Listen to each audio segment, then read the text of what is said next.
आज इस वीडियो में हम रिव्यू करने वाले ब्रोंकोमेड सिरप के बारे में। ये एक आयुर्वेदिक कफ टॉनिक है। काफी सारे मैसेजेस सजेशंस कि इस सिरप को आप रिव्यू करें, इस सिरप को इस्तेमाल करें, बताइए कि ये सच में इफेक्टिव है नहीं है, क्या ये सच में जो नॉन ड्राउजी है, नॉन एडिक्टिव है, नॉन हैबिट फॉर्मिंग है, जो ये दावा करता है सिरप, क्या ये सच में इफेक्टिव है, क्या इसके कोई साइड इफेक्ट्स है, साइड इफेक्ट्स नहीं है, लॉन्ग टर्म इफेक्ट मिलता है नहीं मिलता है। ये कफ सिरप जो आज काफी डिमांड में है अक्रॉस इंडिया, ये अवेलेबल है हर स्टोर में, इसे हम देखते हैं और डॉक्टर्स काफी हेवी मात्रा में इसे प्रिस्क्राइब करते हैं। तो क्या ये सच में इफेक्टिव है या नहीं है? Comes from an authentic classical Ayurvedic doctor. जानते हैं इस वीडियो में ब्रोंकोमेड कफ सिरप के बारे में।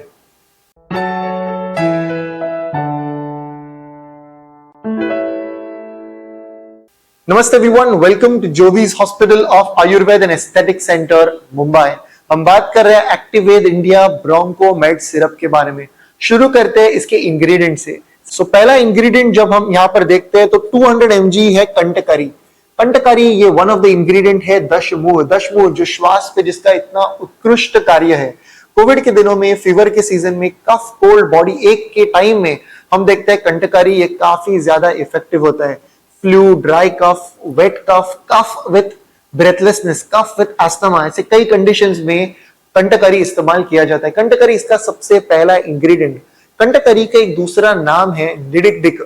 निडिक के बारे में ऐसा शास्त्र में बताया, अष्टांग हृदय में पहले सेंटेंस में कासे निडिके यानी क्या है, तो कासे कफ के लिए बहुत बढ़िया रिजल्ट है कंटकारी जैसे द्रव्य।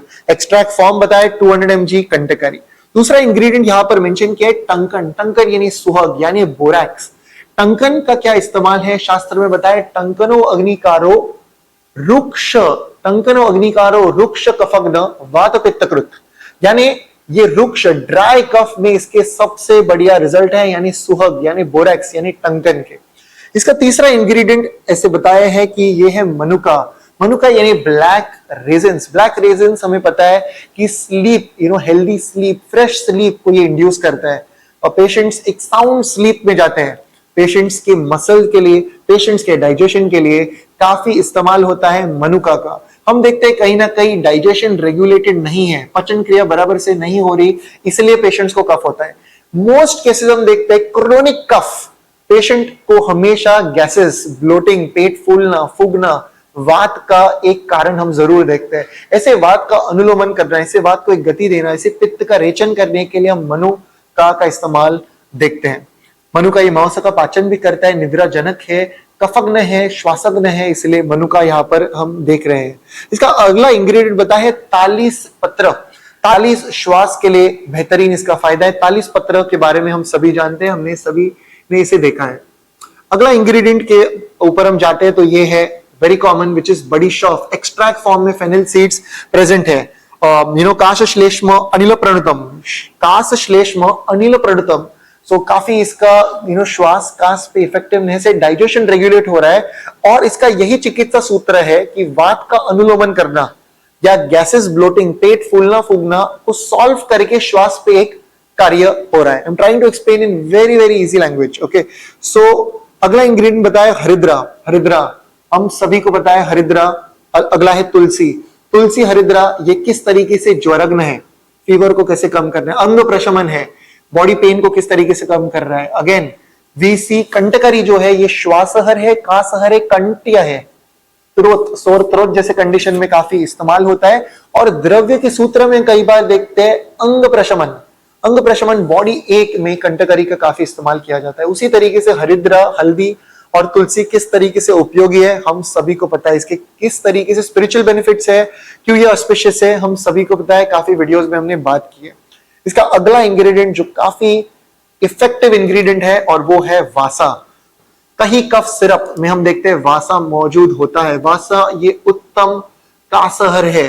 कई बार हम देखते हैं वासा यानी अडुल्सा के चॉकलेट्स आते हैं, अडुल्सा ये कई बार इंग्रेडिएंट कफ के इंग्रेडिएंट्स में प्रेजेंट होता ही है। वासा एक्सट्रैक्ट फॉर्म में हम देखते हैं वासा का डोज यहां पर दिया गया है 500 mg। कई साल पहले there was a cough syrup जहां पर मॉडर्न एलोपैथी के कुछ इंग्रेडिएंट्स थे और उसके साथ साथ वासा नाम का एक दवाई था और वो काफी उसके बेनिफिशियल रिजल्ट्स थे। एक कफ सिरप था और वहां पर मार्केटिंग के लिए वहां पर मेंशन किया था विथ वासा का इफेक्ट। वासा का नाम का एक केमिकल कंपोनेंट यहां पर प्रेजेंट होता है जिसका कफ पे एक बहुत बेहतरीन फायदा है। इसके वासोकंस्ट्रिक्टर एक्शन और ब्रोंको डायलेटर एक्शन के लिए ये काफी जाना जाता है। इसके ऊपर रिसर्च किया है वासा के ऊपर। So vasa is an excellent medicine and a proven medicine when it comes to asthma, cough as well as cold. It is one of the best when it comes to bleeding disorders.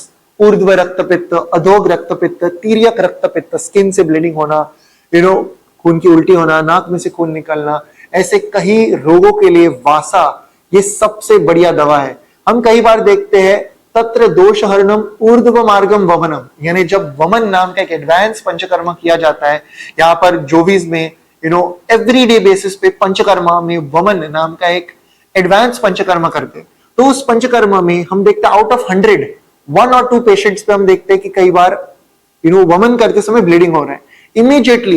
Immediately जब वासा का एक चाटन दिया जाता है, patient को smooth वमन होता है और कफ और पित्त ऊर्ध्व मार्ग से बाहर निकलते और ब्लड इमीडिएटली स्टॉप होता है। सो इमरजेंसी मेडिसिन, इमीडिएट मेडिसिन में अडुल्सा यानी वासा का चूर्ण इमीडिएट पानी के साथ दिया, ब्लीडिंग स्टॉप होता ही होता है।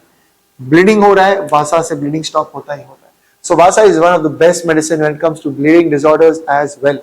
अगले इंग्रेडिएंट पे हम देखते हैं कहीं ना कहीं मुलेटी यानी यष्टि मधु यानी लिक्वराइज यानी ज्येष्ठी मध।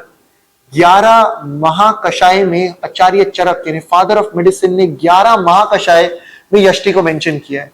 यानी कंटिया से लेके, वर्निया से लेके, कंडू से लेके, श्वास से लेके, कास से लेके 11 महाकषाय में यष्टि मधु इन्वॉल्व है। कई बार सोचा जाता है कि यष्टि मधु क्या द्रव्य होगा। हमारे हर एक कॉम्बिनेशन में कहीं ना कहीं यष्टि मधु होता है, कहीं ना कहीं यष्टि मधु को जगह होता ही है। हम कई बार देखते हैं नी जॉइंट ऑस्टियोआर्थराइटिस है, वहां पर भी कई बार यष्टि का लेप किया दिया जाता है। संदानिया महाकषाय में यष्टि मधु चूर्ण है। सो कई बार हम देखते हैं यष्टि इज एन एक्सीलेंट मेडिसिन। कई बार ऐसे सोचा जाता है कि किस तरीके से यष्टि काम कर रही है, इस तरीके से काम कर रही है जैसे एक वैद्य प्रिस्क्राइब कर रहे हैं। जैसे यष्टि को हम प्रिस्क्राइब करें उस तरीके से यष्टि काम करती है। और हम ये देखते हैं कि पैरों को यष्टि का चूर्ण लगाया, नेत्र पे उसका कार्य, हाथ पे यष्टि का चूर्ण लगाया, कंडू कम, स्वेद कम। सो किस तरीके से यष्टि मधु के बेनिफिट्स हैं, I can't explain in one single video. So इस यष्टि मधु का एक्सट्रैक्ट फॉर्म प्रेजेंट है ब्रोंकोमेड सिरप में और यष्टि मधु का डोज रखा है 100 mg।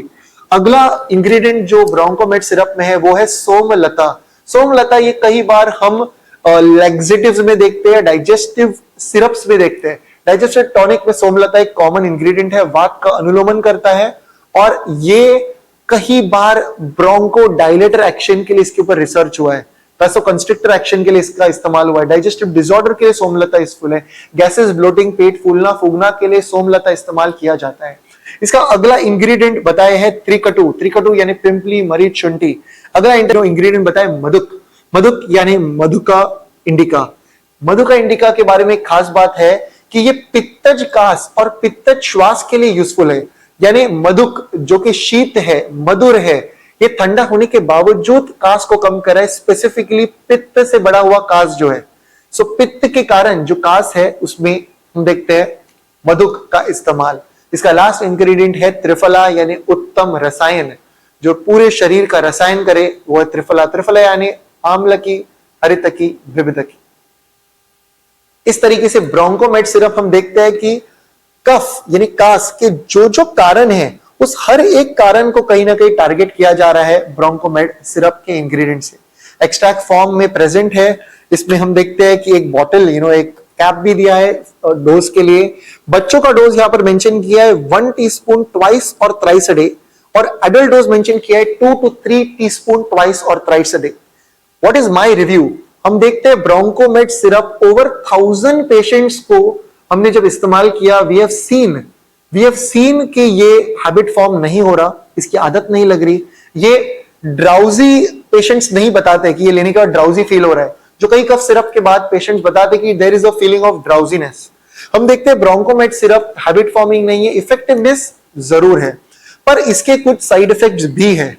ब्रोंकोमेड सिरप के पेशेंट ने ऐसे साइड इफेक्ट्स हमें बताया है कि ब्रोंकोमेट सिरप इस्तेमाल करने के बाद एनर्जी लेवल्स बढ़ रहे हैं, ब्रोंकोमेट सिरप के बाद तेजस्वी लग रहा है, फ्रेश लग रहा है।